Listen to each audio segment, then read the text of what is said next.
नमो भगवते वासुदेवाय। ॐ नमो भगवते वासुदेवाय। ॐ नमो भगवते वासुदेवाय। नारायणं नमस्कृत्य नरं चैव नरोत्तमं देवीं सरस्वतीं व्यासं ततो जयम् उदीरयेत्। शृण्वतां स्वकथा कृष्ण पुण्यश्रवणकीर्तन यद्यन्तस्तो यभद्राणि विधुनोति सुयस्यताम्। नष्टप्रायेषु भद्रेषु नित्यं भागवत सेवया भगवत्युत्तमश्लोके भक्तिर्भवति नैष्ठिकी। ॐ अज्ञानतिमिरान्धस्य ज्ञानाञ्जनशलाकया चक्षुन्मीलितं येन तस्मै श्रीगुरुवे नमः।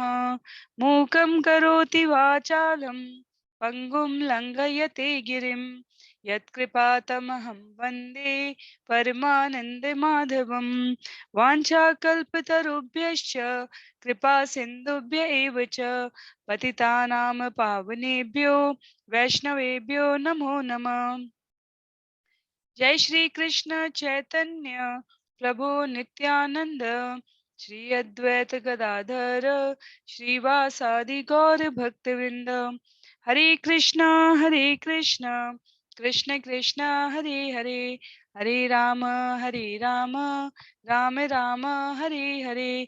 हरे कृष्ण कृष्ण कृष्ण हरे हरे, हरे राम राम राम हरे हरे। हरे कृष्णा कृष्ण कृष्ण हरे हरे, हरे राम राम राम हरे हरे। हरे कृष्णा। आप सभी को दंडवत प्रणाम। श्रीमद् भागवतम महापुराण सत्रों की इन श्रृंखला में आप सभी का यहाँ स्वागत है। हम सभी स्कंद 3 अध्याय 16 भाग 2 का आज श्रवण करेंगे, पठन करेंगे और श्रील प्रभुपाद के सुंदर तात्पर्यपूर्ण संदर्भों और व्याख्याओं से मनन करके आचरण में लाने योग्य बिंदुओं को ग्रहण करने का प्रयास करेंगे। तो सर्वप्रथम सभी गुरुवृंद का, वैष्णवजन का, श्रील प्रभुपाद का अतीव अनुग्रह कि उनकी कृपा से, उनके आशीर्वाद से हमें इन सत्रों को परस्पर सुनने समझने का अवसर प्राप्त हुआ है। अब तक आयोजित 154 सत्रों में हमने स्कंद 1, स्कंद 2 और स्कंद 3 के प्रथम 15 अध्याय और 16वें अध्याय के प्रथम भाग को यहाँ पर श्रवण किया है। आज 155वें सत्र में संक्षिप्त में 16वें अध्याय की पुनरावृत्ति करते हुए विषय सूची की हम निर्धारित श्लोक संख्या से आगे बढ़ेंगे। तो यदि हम सभी को स्मरण हो, इस अध्याय का नाम है जय और विजय को मुनियों का श्राप। ये मुनि कौन है? हमारे सनत सनंदन सनातन और सनत कुमार है। इन्हें श्राप क्यों प्राप्त होने की स्थिति आ गई? क्योंकि ये आध्यात्मिक चेतना में रमे हुए ऋषि थे जो वैकुंठ में भगवान के दर्शन करने के लिए पहुंचे। इनके बालक रूप को देखकर संयोगवश, भूलवश, परिस्थितिवश, नियतिवश जय और विजय नाम के भगवान के द्वारपाल, जो वैकुंठ के 7वें द्वार पर अर्थात एकदम अंतरंग द्वार पर हैं, वहां खड़े हुए जय और विजय ने चारों कुमारों को भीतर प्रवेश करने से, भगवान के दर्शन करने से रोक दिया है। अपने क्रोध को संवरित ना कर सके कुमारों ने उन्हें श्राप दिया कि तुम्हारी ऐसी ईर्ष्यालु प्रवृत्ति, ऐसी कपटी कुटिल बुद्धि, तुमने भगवान के दर्शन में बाधा उत्पन्न की, वैकुंठ में होके भगवान के अनुग्रह सानुग्रह में होके भगवान के स्वरूप को धारण किए हुए, क्योंकि जय और विजय भी चतुर भुज रूप में थे, शंख चक्र गदा पद्म धारण किए हुए थे। वैकुंठ में भगवान के सेवक भी भगवान का रूप धारण करते हैं। ये हमने ब्रह्मा जी की वैकुंठ चर्चा में भी सुना था, इससे पहले स्कंद 2 में। तो कुमारों ने कहा तुम्हारा ऐसा अप्रिय आचरण ये वैकुंठ में रहने योग्य नहीं है। तुम्हें ये सब तो चीटिंग प्रोपेंसिटी, ये सब कपटी स्वभाव, ये इस तरह की मानसिकता तो मर्त्यलोक के प्राणियों का स्वभाव है। तो तुम्हें मर्त्यलोक में गमन करना होगा। मर्त्यलोक और मर्त्यलोक के नीचे के लोगों के लिए कहा गया कि ये तो निम्न लोगों का आचरण है, तो तुम्हें वहां गमन करना होगा। ये सुनते ही भगवान निकल आते हैं। तो भगवान पिछले इस अध्याय में हमने देखा, भगवान क्षमा याचना करने के पहले वो कुमारों को पैसिफाई करने की कोशिश करते हैं, उन्हें उन्हें क्रोध संवरित करने की अपने दर्शन से, पहले भगवान रूप से, फिर भगवान शील से और फिर भगवान बल से। ऐसे 3 प्रकार से भगवान मित्र को, शत्रु को, संबंधियों को, सभी को इसी प्रकार से संभालने की कोशिश करते हैं। तो सबसे पहले रूप से, भगवान के रूप का दर्शन करके पिछले अध्याय में सनत कुमारों ने उन्हें सुंदर स्तुति अर्पित की है। और इस अध्याय के आरंभ में जहां हमने श्लोक संख्या 1 से लेकर 10 तक पिछले सत्र में श्रवण किया था, 11-12 में भगवान ने कुमारों से क्षमा याचना की है। उन्होंने कहा है कि हमें क्षमा करें, ये इनका अपराध, वास्तव में इनके अपराध को आप मेरे द्वारा किया गया अपराध समझिए। कुमारों ने कहा नहीं भगवान, आप अपराध नहीं कर सकते। तो भगवान ने कहा नहीं, जैसे भक्त के सभी प्रकार के कार्यों के लिए भगवान उत्तरदायी हैं, सेवक के सभी कार्यों के लिए उसका स्वामी उत्तरदायी है। तो जय और विजय द्वारा इस प्रकार का अतिथि आपका स्वागत न किए जाने के लिए आप मुझे जिम्मेदार समझिए, और मैं उस पोजीशन से, उस स्थान से आपसे क्षमा याचना करता हूँ। तो श्लोक संख्या 2 से 12 में इस प्रकार भगवान क्षमा याचना कर रहे हैं। तो श्लोक संख्या 13 से लेकर 15 तक 3 श्लोकों में कुमारों की भाव स्थिति बताई जाएगी। 16 से 25 में कुमारों द्वारा भगवान नारायण को उत्तर दिया गया है। 26 से 32 में भगवान द्वारा सुलह की गई है। और 33 से लेकर 37 तक ब्रह्मा जी का वर्तमान घटनाक्रम का प्रस्तुत कथा से संबंध स्थापित किया गया है। तो ब्रह्मा जी कथा का संबंध स्थापित कर रहे हैं, इसका अभिप्राय क्या हुआ? देवता एकत्रित हुए हैं, ये संवाद देवताओं और ब्रह्मा के बीच में चल रहा है, जिसे सुखदेव गोस्वामी परीक्षित महाराज को, सूत गोस्वामी शौनकादि ऋषियों को सुना रहे हैं। तो ब्रह्मा जी इस कथा का उपसंहार कैसे कर रहे हैं? क्योंकि वो देवता जब उनसे मिलने आए हैं, उनकी स्तुति की है, प्रशंसा की है, और ये समाधान जानने के लिए समस्या रखी है कि दिन पर दिन भौतिक जगत में अंधकार बढ़ता हुआ सा प्रतीत होता है, सूर्य और चंद्रमा का प्रकाश क्षीण होता दिखाई दे रहा है, इसके कारण क्या है? और ब्रह्मा जी ने भगवान द्वारा प्राप्त हुई शक्ति से समझ लिया था कि ये दिति के गर्भ में जो पुत्र पल रहे हैं उनकी वजह से हो रहा है, जो संतान पल रही है, और ये संतान कौन है उसको प्रस्तुत करने के लिए ये कथा हो रही है। तो हमें पता चल जाएगा आगे, बिना किसी मिस्ट्री के, सीक्रेट के, बिना किसी रहस्य के और किसी प्रकार का अबूझ पहेली बनाए बिना इसे, कि वास्तव में ये जय विजय ही आगे चल के हिरण्याक्ष और हिरण्यकशिपु बनेंगे। और इसी कथा को आज के इस अध्याय में, इन श्लोकों में समाहित किया गया है। तो हम आरंभ करते हैं स्कंद 3 अध्याय 16 श्लोक संख्या 11 से। जिनके पास पुस्तक है, मेरा बहुत विनम्र अनुरोध है कि आप पुस्तकों का प्रयोग करें।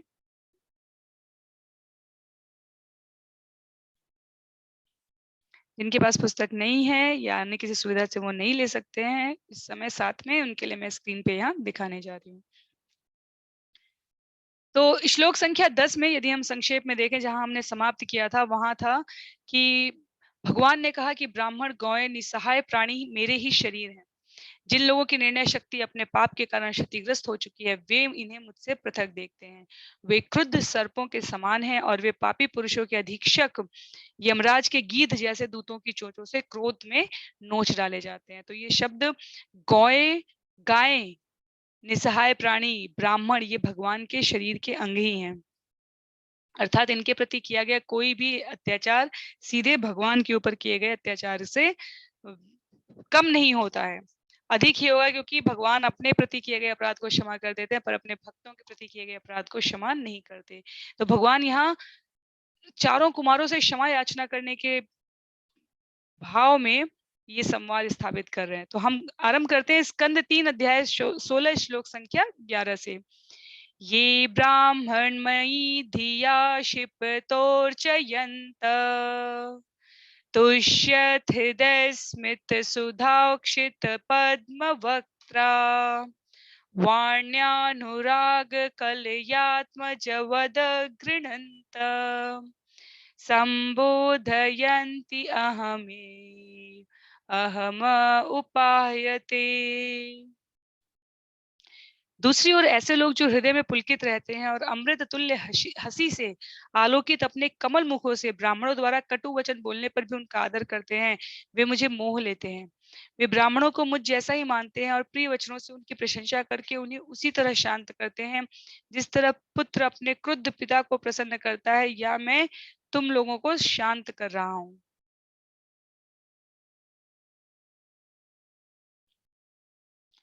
बहुत ही काम की बात बता रहे हैं ब्रह्मा जी यहाँ पर देवताओं को कि भगवान ने चारों कुमारों से क्या कहा। भगवान ने कहा कि ऐसे लोग जो ब्राह्मणों द्वारा कटु वचन अर्थात गुरु द्वारा, वैष्णव द्वारा, प्रबुद्ध जनों द्वारा कटु वचन बोलने पर भी उनका आदर करते हैं, भगवान कहते हैं वो मेरा मन मोह लेते हैं। उदाहरण है ऐसे शास्त्रों में, जैसे हम नल कुबेर के जो कुबेर के पुत्रों का वर्णन आता है, नल कुबेर और मणिग्रीव का, जहां पर हमने पढ़ा था दामोदर लीला में, तो नारद मुनि ने जब उन्हें श्राप दिया तो उन्होंने बदला नहीं लेना चाहा, उन्होंने आत्मसमर्पण किया। क्यों? क्योंकि वो क्या थे, उन्हें अपनी क्षमता पे कम और नारद के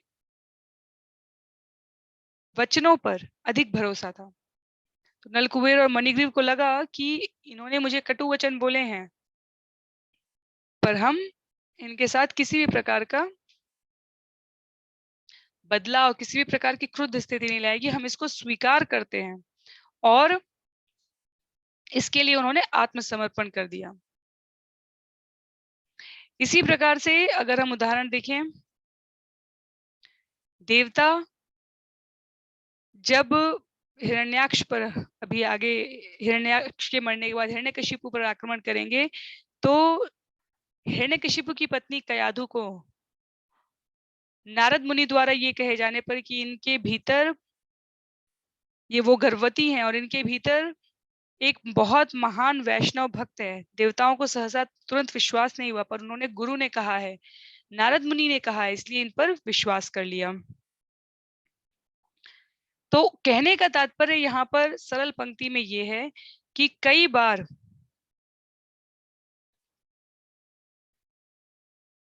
हमें सीखने सिखाने की इस पद्धति में लगता है कि सिखाने वाला मुझसे मुझसे बड़ा तो अपने आप को नहीं समझ रहा है, और इस चक्कर में हम सीखने की बातों को डिस्कार्ड कर देते हैं, निस्तारित कर देते हैं। हम सुनना नहीं चाहते, सीखना नहीं चाहते। और ऐसे जब कोई सीखना बंद कर देता है जीवन में, तो हितोपदेश कहता है कि उसके प्रगति की, विकास की संभावनाएं समाप्त हो जाती है। जैसे पानी जब तक बहता है तभी तक उसमें पवित्रता, शुचिता, तरलता रहती है। अगर पानी को एक जगह बंद कर दिया जाए, रोक दिया जाए, तो वो पानी गंदा पानी होने लग जाएगा, उसमें अनेकों प्रकार की कीटाणु और विषाणु और अनेकों प्रकार की बीमारियों को जन्म देने वाले तत्व उपस्थित हो जाएंगे। उसी प्रकार से मनुष्य का स्वभाव है सेवक के रूप में भगवान की सेवा करते रहना, और उस सेवा को और अच्छे तरीके से करते रहने के लिए उसे समय समय पर अपने से प्रबुद्ध जनों के साथ बैठना, सुनना, समझना, आचरण में लाना, ये करने का प्रयास करना होता है। पर यदि सेवक समझे कि उसे कुछ सीखने की आवश्यकता नहीं है, तो वहीं पर उसका विकास, उसकी गति रुक जाती है। तो भगवान ने कहा कि मैं मानता हूं कि उन्होंने अच्छा व्यवहार नहीं किया है,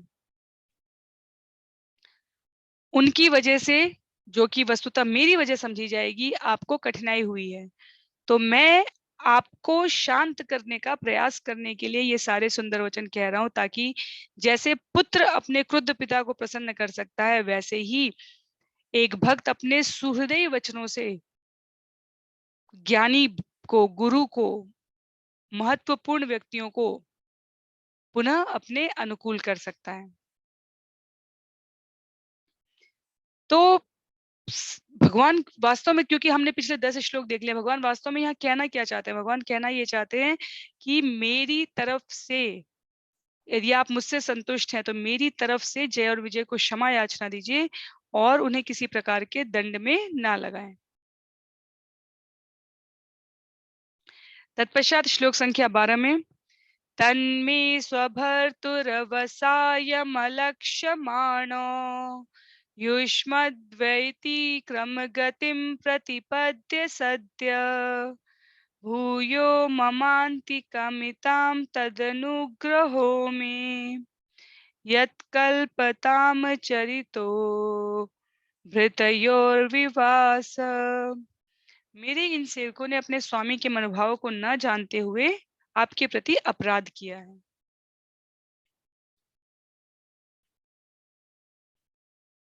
इसलिए मैं इसे अपने प्रति किया गया अनुग्रह मानूंगा।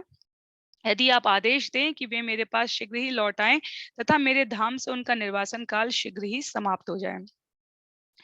तो भगवान यहाँ पर कुमारों से अपने पार्षदों के लिए थोड़ी सौदेबाजी कर रहे हैं। सौदेबाजी का अर्थ हुआ सात्विक सौदेबाजी कर रहे हैं। वो कह रहे हैं आपके वचनों का मान रखा जाएगा क्योंकि मेरे सेवकों से आपके प्रति अपराध हुआ है, पर क्योंकि वे मेरे सेवक हैं इसलिए मैं इसे आपका अनुग्रह समझूंगा। यदि आप आदेश दे दें कि वो पुनः वापस मेरे पास शीघ्रता से लौट आएं और जिससे कि मेरे धाम से उनका निर्वासन काल समाप्त हो जाए। इससे हमें पता चलता है कि भगवान अपने लोगों को, जीवों को, अपने भक्तों को, अपने सेवकों को अपने वैकुंठ धाम वापस लाने के लिए कितने चिंतित हैं। शास्त्र कहता है कि जो वैकुंठ में एक बार प्रवेश कर गया उसे फिर वापस नीचे के लोकों में आना नहीं पड़ता। पर जय विजय के मामले में ऐसा नहीं हुआ। उनको कुछ समय के लिए ही सही जाना पड़ता है।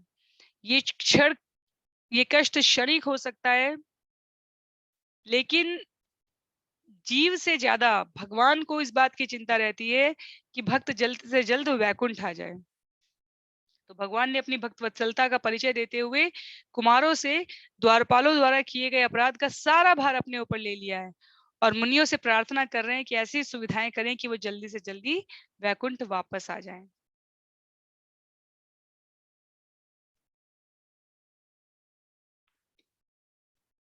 तत्पश्चात श्लोक संख्या 13 में ब्रह्मोवाच अथ तस्योषतिं देवीं ऋषिकुल्यां सरस्वतीं नास्वाद्य मन्युदष्टानां तेषामात्माप्यतृप्यत।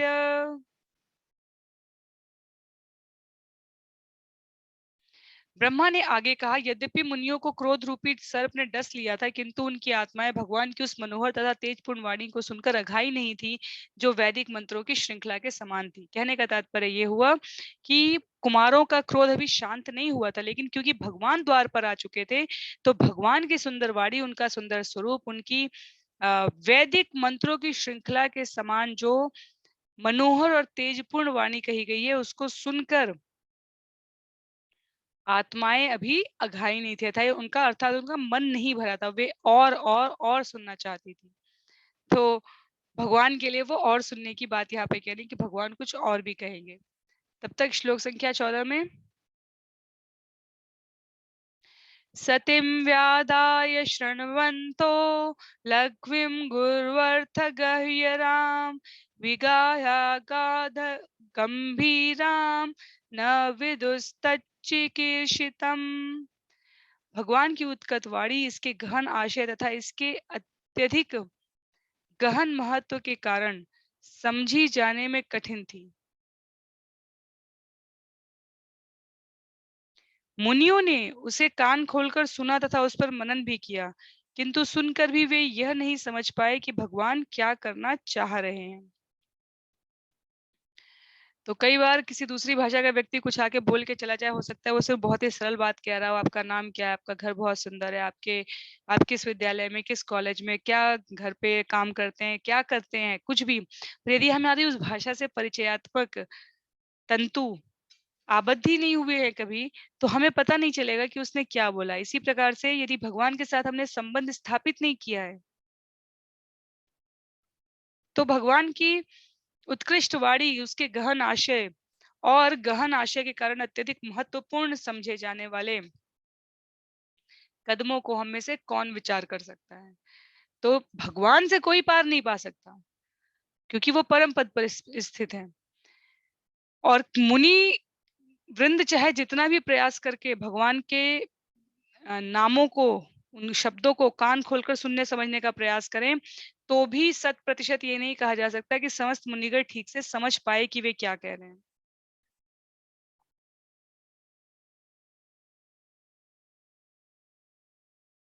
लेकिन जो भक्त हैं केवल वो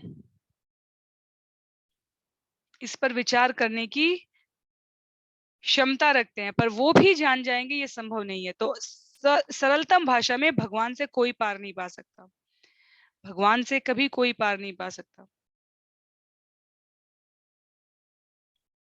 कितने भी प्रकार के उद्यम कर ले जीव,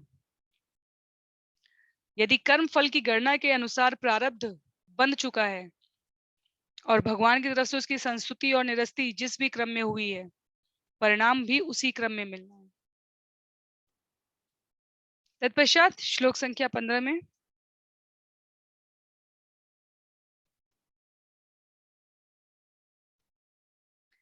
ते योग माययारब्ध पारमेष्ठय महोदयं प्रोचु प्राञ्जलयो विप्रा प्रहिष्टाशुभितत्वत।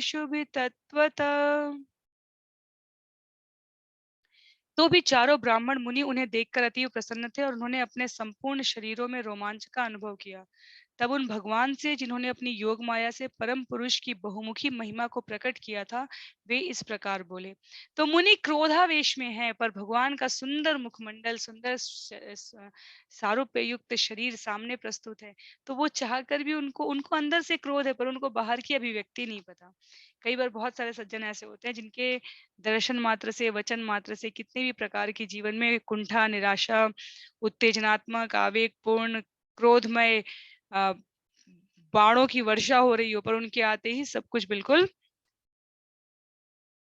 सरलतम लगने लगता है। तो ऐसा क्यों होता है? उसके लिए आचार्य कहते हैं क्योंकि भगवान सुहृदय हैं, सबके सुहृदय हैं, उनकी किसी से मित्रता और शत्रुता नहीं है। तो जीव जब भौतिक जगत में जरा भी पदभ्रष्ट अनुभव करे, जब जरा भी लताड़, दुत्कार, अपमान जरूरत से ज्यादा पाए, तो उसे समझना चाहिए कि उसकी भगवान के साथ सामीप्य बढ़ता जा रहा है। क्यों? क्योंकि भगवान अपने भक्तों को कभी भी किसी भी परिस्थिति में स्वयं से अलग करके नहीं देखते। तो इसलिए कुमारों के क्रोध को मानते हुए भी कि ये भी मेरे भक्त हैं, ज्ञानी भक्त और शुद्ध भक्त का अंतर है यहाँ पर। तो ज्ञानी भक्त जानता है ये भगवान है, और इसलिए उनके सुंदर स्वरूप को देखकर उनको और दर्शन करते रहने का भीतर से भाव आता है।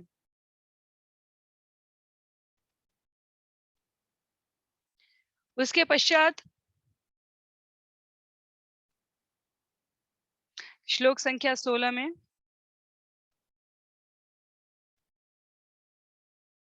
ऋषय ऊचु न वयं भगवन् विद्य तव देव चिकीर्षितं कृतो मे अनुग्रहश्चेति यदध्यक्ष प्रभाषसे। ऋषियों ने कहा, हे भगवान, हम यह नहीं जान पा रहे हैं कि आप हमारे लिए क्या करना चाहते हैं, क्योंकि आप सबों के परम शासक होते हुए भी हमारे पक्ष में बोल रहे हैं, मानो हमने आपके साथ कोई अच्छाई की हो। तो कुमारों को इसका अनुभव तो हो चुका था कि उन्होंने क्रोध किया तब भी भगवान उनका साथ ले रहे हैं, उन्होंने उनके द्वारपालों को श्राप दिया तब भी उनका भगवान साथ दे रहे हैं। भगवान स्वयं बाहर आ रहे हैं, उनको पता है कि हमने विचार पूर्वक श्राप भी नहीं दिया है तो भी वो हमसे क्षमा याचना कर रहे हैं। वो केवल क्षमा याचना ही नहीं कर रहे हैं, वो ये भी कह रहे हैं कि कोई ऐसी व्यवस्था करिए, ऐसा अनुग्रह कीजिए, वो अनुग्रह मुझ पर जानिएगा जिसके द्वारा ये जल्द से जल्द वापस आ जाए। तो कुमार भ्रमित हैं। कुमार कहते हैं कि भगवान जो सबके ऊपर है वो बात तो ऐसे कर रहे हैं जैसे उनसे कोई गलती हुई हो, और हम सबके शासक होते हुए भी हमारे पक्ष में बोल रहे हैं।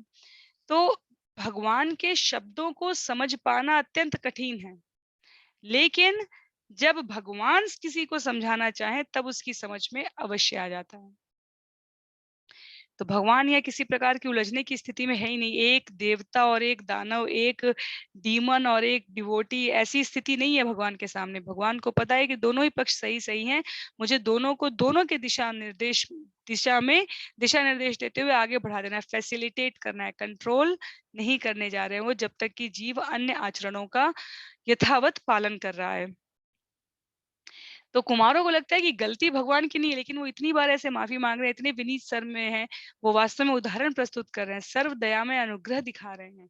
और जब भगवान दिखा सकते हैं, जैसे हम कहते हैं कि एक नॉर्मल एम्प्लॉय के पास 1000 काम होते हैं, बॉस के पास 10,000 काम होते हैं, और उनके जो डायरेक्टर्स लेवल के लोग होते हैं, उनके पास कई लाख काम हो सकते हैं। तो यदि 1000 काम वाला अपने काम को ठीक कर रहा है, तो उससे ऊपर वाले के 10,000 काम में से 9,000 काम ही ध्यान देने योग्य रहेंगे, क्योंकि ये 1000 काम ध्यान दे दिए गए हैं। तो कुमारों को लग रहा है कि भगवान के दर्शन के लिए हम आए, उनके दर्शन ना मिलने की वजह से इन द्वारपालों ने श्राप दिया। हम में से किसी ने बुलाया नहीं और भगवान स्वयं यहाँ दरवाजे पर आ गए। इसका अर्थ ये है कि ये सब जो कुछ भी घटित हुआ है, ये प्रत्यक्ष और अप्रत्यक्ष रूप से भगवत इच्छा से ही घटित हुआ है। भगवान समस्त कारणों के कारण है। ऐसा कुछ भी नहीं हो सकता निकट आने वाले भविष्य के क्षणों में, दिनों में, सप्ताहों में, जो जिसकी संस्तुति भगवान द्वारा ना की गई हो। और इन विनीत शब्दों को अपने जीवन में धारण करके हम भी अपना जीवन अत्यधिक सरलमय बना सकते हैं। तत्पश्चात श्लोक संख्या 17 में, ब्रह्मणस्य परं दैवं ब्रह्मण किल ते प्रभो, विप्राणां देवदेवानां भगवानात्मदैवतम्। हे प्रभु, आप ब्राह्मण संस्कृति के परम निवेशक हैं। ब्राह्मणों को सर्वोच्च पद पर आपके द्वारा माना जाना अन्यों को शिक्षा देने के लिए आपका उदाहरण है। वस्तुतः आप न केवल देवताओं के लिए भी तो ब्राह्मणों के लिए भी पूज्य हैं।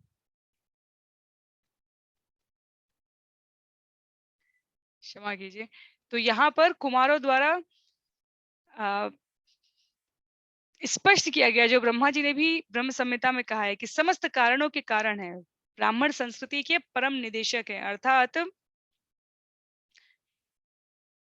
वे समूह वृंद जो शास्त्रों के ज्ञान को प्रक्षेपास्त्र की गति से अलग अलग स्थान पर पहुंचाना चाहते हैं,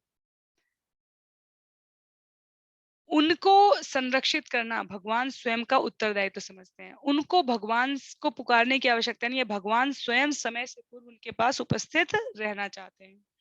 और कुमार वही स्मरण कर रहे हैं यहाँ पर कि हम समझ सकते हैं हमारी ऐसी क्या स्थिति है, भाव स्थिति है। ये 4 श्लोक कहते हैं कि हमारी ऐसी कौन सी स्थिति हो सकती है जिसकी वजह से आपके द्वारा हमें इस प्रकार का संरक्षण प्राप्त हो रहा है। तो श्लोक संख्या 18 में इसका पता चलता है। श्लोक संख्या 18 में क्या कहते हैं?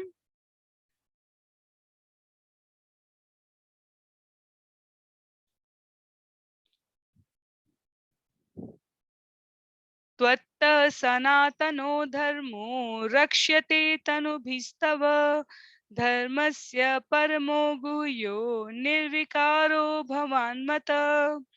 आप सारे जीवों की शाश्वत वृद्धि के स्रोत हैं और भगवान के नाना स्वरूपों द्वारा आपने सदैव धर्म की रक्षा की है।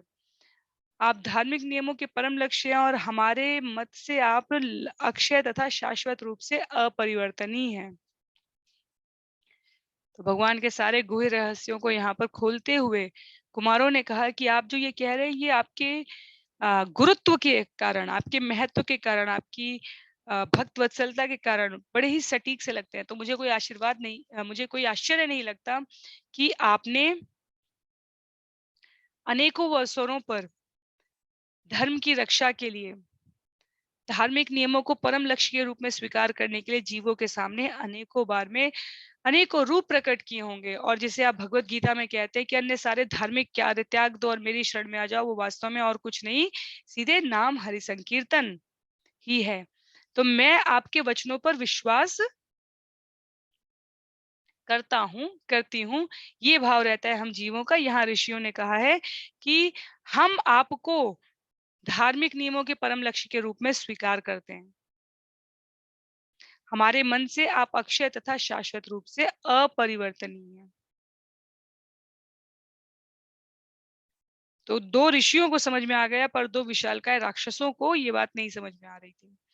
तत्पश्चात श्लोक संख्या 19 में तरन्ति हि अजसा मृत्युम निवृत्ता यदनुग्रहात् योगिनः स भवान् किम स्विद्ध अनुग्रहेत् यत्परे। भगवान की कृपा से योगी तथा अध्यात्मवादी समस्त भौतिक सुविधाओं को छोड़कर अज्ञान को पार कर जाते हैं। इसलिए संभव नहीं कि कोई परमेश्वर पर अनुग्रह कर सके। तो जैसे देवता जब आए थे तो ब्रह्मा जी ने वहां सनत कुमारों को, चारों कुमारों को देवताओं का पूर्वज कहा था, क्योंकि भगवान ने पहले अपने उन 4 मानस पुत्रों की रचना की थी, फिर देवता, स्वर्गलोक और इन सब की प्रक्रिया आरंभ हुई थी। तो ये उचित ही था कि भगवान के बारे में चारों पुत्रों को अधिक ज्ञान प्राप्त हो, तुलनात्मक तरीके से जय और विजय और अन्य द्वारपालों के सापेक्ष में यदि देखा जाए तो कृपा है, लेकिन उस कृपा का अनुभव भगवान के तब होता है जब जीवन में किसी भी प्रकार की भौतिक इच्छाओं को लेकर अज्ञान के अंधकार में पुनः डूबने की इच्छा ना रखता हो जी। तो सब कुछ जान सकते हैं ऐसा ब्रह्मा जी कहते हैं जीवों को, लेकिन उस सब कुछ में सिर्फ उतना ही आता है जितना ब्रह्मा जी के जीवन से आरंभ हो रहा है। उससे पहले की जो घटना है वो इसी प्रकार श्रुति स्मृति शास्त्रों पुराणों में हमें श्रवण करके उन पर विश्वास करके आचरण में लाने के लिए, तत्पर करने के लिए बहुत ही है। तो भगवान की कृपा से योगी जन और आध्यात्मिक वादी समस्त भौतिक इच्छाओं को छोड़कर अज्ञान को पार करके निकल जाते हैं। बहुत सारे अनगिनत उदाहरण हैं इसके लिए। पश्चिम में फैले हुए अनेकों अंतर्राष्ट्रीय कृष्ण भावनामृत संघ इसके ज्वलंत उदाहरण हैं, जो दिन के समय भी मदिरा सेवन करते थे। पश्चिम के अनुयायी, उन्होंने चाय और कॉफी तक छोड़ दिया। ये भगवान का अनुग्रह है। तो हमें सिर्फ विश्वास करके पालन करना होता है। जैसे अगर किसी बीमारी की कोई एक दवाई है, अब हम दवाई प्रसन्नता पूर्वक लें, हम अनिच्छा पूर्वक लें, हम इंजेक्शन से लें, जैसे ही दवाई शरीर में जाती है वो अपना काम करने लग जाती है। जीव की इच्छा होगी साथ में उसको सहयोग करने की, तो ये प्रोसेस, ये प्रक्रिया सरल हो जाती है। जीव की इच्छा नहीं है तो वो कठिन हो जाती है। तो भगवान अपनी कृपा से भक्त का जन्म मृत्यु जरा व्याधि सब आसानी से सरलता से पार करा देते हैं। लेकिन मानव को अपने उद्देश्य की सफल जानकारी के लिए, सफल क्रियान्विधि के लिए ये सब जानकारी होना आवश्यक होता है। तो कुमार एक तरीके से डरा भी रहे हैं, एक तरीके से वो घोषणा भी कर रहे हैं, एक तरीके से वो अनसुलझे पक्ष को सुलझाने का भी प्रयास करते दिख रहे हैं। भगवान के साथ उनका संबंध बिल्कुल प्राचीन काल से है और समस्त भौतिक इच्छाओं को छोड़कर अज्ञान को पार करके जाना ये सरलतम बात नहीं है, ये उन्हें भी पता है। पर जो महत्व की बात है वो ये कि भगवान सब पर अनुग्रह कर सकते हैं, लेकिन भगवान पर कोई अनुग्रह नहीं कर सकता। क्यों? क्योंकि कोई उनके तुल्य नहीं है। हर जीव, हर प्रकृति के गुण इस भौतिक जगत में भगवान उन सबके ऊपर ही है। इसलिए जब मानव उद्देश्य के बारे में हमें अपने आप को तत्पर करना होता है, तो भगवान की कृपा की अहेतुकी की आवश्यकता पड़ती है, क्योंकि हम सिर्फ उतना ही प्लान कर सकते हैं, उतना ही संभाल सकते हैं जितना हमारा मस्तिष्क सोच सकता है। लेकिन भविष्य में क्या होने वाला है, इसकी मशीन कोई और नहीं है, इसकी मशीन सिर्फ स्वयं भगवान है। इसलिए जीव की स्वाभाविक गति भगवान का सेवक बनकर उनकी इच्छा की पूर्ति में लगना चाहिए। तो श्लोक संख्या 20 देख लेते हैं। आज के सत्र के लिए अंतिम श्लोक। यम वे विभूति रूपयात्यनुवेलमन्ये रर्थार्थिभिः स्वशिरसाधृत पादरेणु धन्यार्पितांगघृतुलसी नवदाम धाम्ने लोकम मधुव्रतपतिरेव कामयानः। जिनके चरणों की धूलि अन्य लोग अपने शिरों पर धारण करते हैं, वही लक्ष्मी देवी आपकी पूर्व निर्धारित सेवा में रहती हैं, क्योंकि वे उन भौरों के राजा के धाम में स्थान सुरक्षित करने के लिए उत्सुक रहती हैं, जो आपके चरणों पर किसी धन भक्त के द्वारा अर्पित तुलसी दल की ताजी माला पर मंडराता रहता है। दो प्रमुख बिंदु बताए गए हैं। एक, जिन चरणों की धूल भक्त धारण करने, उन चरणों की सेवा में कौन लगा हुआ है? माता लक्ष्मी लगी हुई है।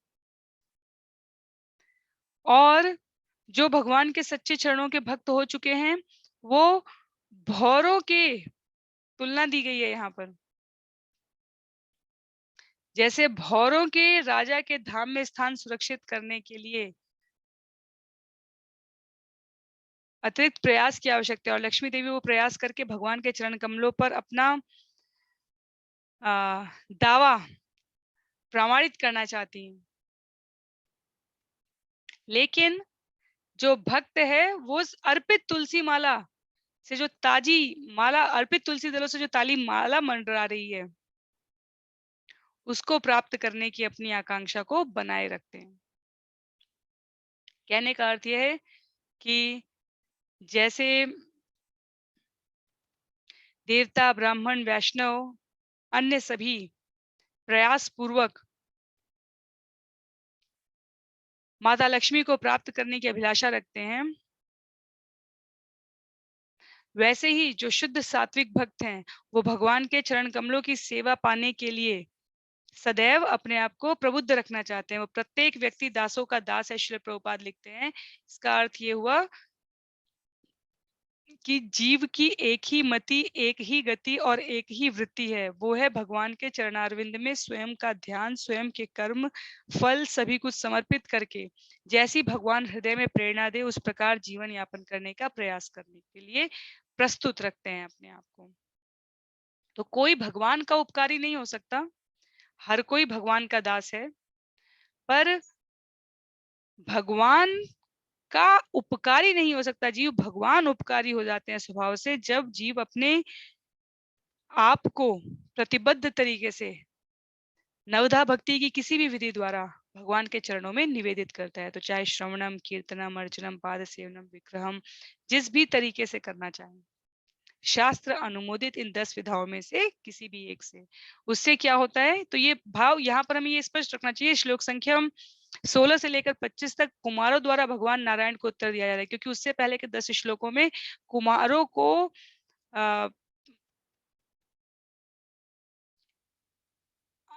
वैकुंठ लोक में नहीं, एक आवरण में ऐसा लगता है जैसे दिखाया गया, क्योंकि वो श्राप देने की मुद्रा में है, दे चुके हैं बल्कि, और भगवान के रूप को देखकर उसका सुधापान करते हुए उन्होंने कुछ समय तक अपने आप को रोके हुए था।